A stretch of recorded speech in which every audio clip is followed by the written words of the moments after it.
একজন বিবাহিত মেয়ে সারাদিনের সংসারে যতই কাজ করুক না কেন তার কাজ কিন্তু কখনোই শেষ হয় না। 24 ঘন্টা কাজ করলেও তার কিছু না কিছু কাজ কিন্তু থেকেই থাকে। ঠিক তেমনই আমারও সারাদিনে আমি যতই কাজ করি না কেন সন্ধ্যাবেলায় আমার কিছু না কিছু কাজ থেকেই থাকে। আর সেই সন্ধ্যাবেলার এক টুকরো গল্প নিয়ে চলে এসেছি তোমাদের সাথে শেয়ার করব বলে এই ভিডিওর মাধ্যমে। তো hello everyone, welcome to my page নীলার সাথে। সবাই কেমন আছো? আশা করি সবাই ভালো আছে আর আমিও ভালো আছি। আমার নতুন একটা ব্লগে তোমাদের সবাইকে স্বাগত। সারাদিনে আমার যেমন তেমন কাজ থেকেই থাকে, কিন্তু সন্ধ্যাবেলায় কাজ কিন্তু আমার অনেকটাই হালকা। মানে ওই রুমটা একটু গোছালাম, ঝাড়ু দিলাম, আর খাবার কিছু করার থাকলে করলাম, মানে এই টুকটাক। তাছাড়া সেরকম কোনো কাজ থাকে না, কিন্তু কাজ থেকেই থাকে ওই টুকটাক আর কি। যাই হোক, দুপুরে ঘুমিয়েছিলাম আর সেই ঘুমানোর পর বিছানাটা কিন্তু গোছানোই হয়নি। আমি জানো তো, রুম বলো ঘর বাড়ি বলো সব কিছু কিন্তু গুছিয়ে রাখতে একটু বেশিই ভালোবাসি। আমার মনে হয় সব কিছু যদি একটু টিপটপভাবে গোছানো থাকে তাহলে বেশ ভালো লাগে দেখতে। সে আর কেউ এলেও সেখানে তো কোনো প্রবলেম হয় না। হ্যাঁ, তখন মনে হয় কী বলতো, বা সব কিছুই ঠিকঠাক আছে।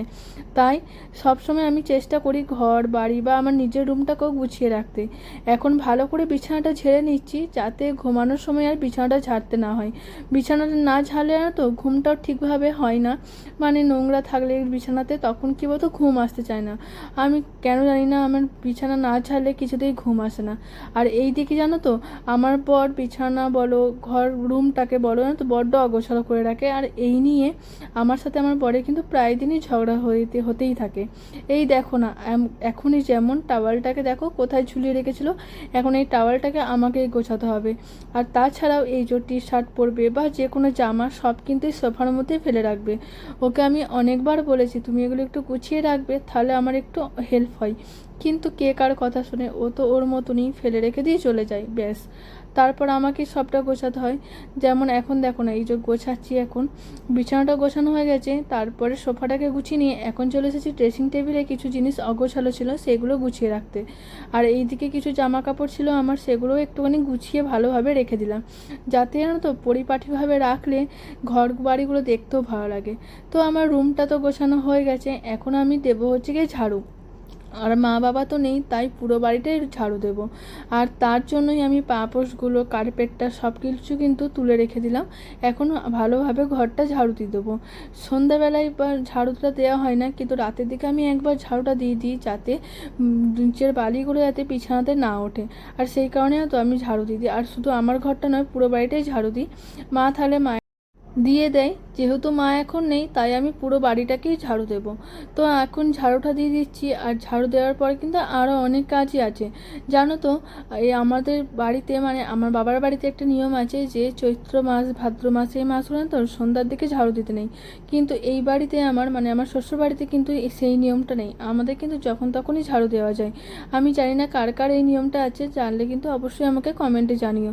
তো এখন আমার রুমটা আমি ঝাড়ু দিয়ে দিলাম, এরপর যাবো হচ্ছে গিয়ে কিচেনে, মানে কিচেনটা ঝাড়ু দিয়ে দেবো। আমার জানো তো সব কিছু গুছিয়ে রাখতে না বেশ ভালো লাগে, সেটা রান্নাঘর হোক বা ঘর। আর এই নিয়ে জানো তো আমি আমার বরের কাছে অনেক বকা খাই। ও আমাকে বারবার বলে তুমি কেন এত গোছাও, এত কেন গোছানোর দরকার, যা আছে নিজের কষ্ট হবে। কিন্তু আমি জানিই না আমি এরকম করি। আমার মনে হয় এটা করে থাকলে আমার মনে একটা বিশেষ শান্তি মেলে। তাই দেখো আমি এভাবেই গুছিয়ে রাখি সারাক্ষণ সারাক্ষণ আমি গোছাতেই থাকি। আমার একটুখানি এদিক ওদিক হলে আমার জানি না কেমন লাগে একটা। এটা হয়তো অভ্যাস, জানি না কেন হয়। যাই হোক, এখন আমি পুরো ঘরটাকে ঝাড়ু দিয়ে দিলাম, তবে গোঁজাগুলো বাইরে ফেলবো না, সামনেই ঘরের মাঝে ভরে রাখবো, কালকে সকালে ফেলে দেবো। তো যখন ঝাড়ু দেওয়া কমপ্লিট হয়ে গেছে, এখন কার্পেটগুলো পেতে দেবো। আর দেখো পুরো রুমটা গোছানোর পর কত সুন্দর লাগছে। এখন যেন একটা পজিটিভ ভাইবস আসছে আমার এই ঘর থেকে। মানে সারাক্ষণ ঘরটা নোংরা থাকলে কেমন লাগে না বলো। যাই হোক, আমার এই ভিডিওটা তোমাদের কেমন লাগলো অবশ্যই কমেন্টে জানিও। আর ভালো লাগলে প্লিজ সবাই সাবস্ক্রাইব করে দিও। এখন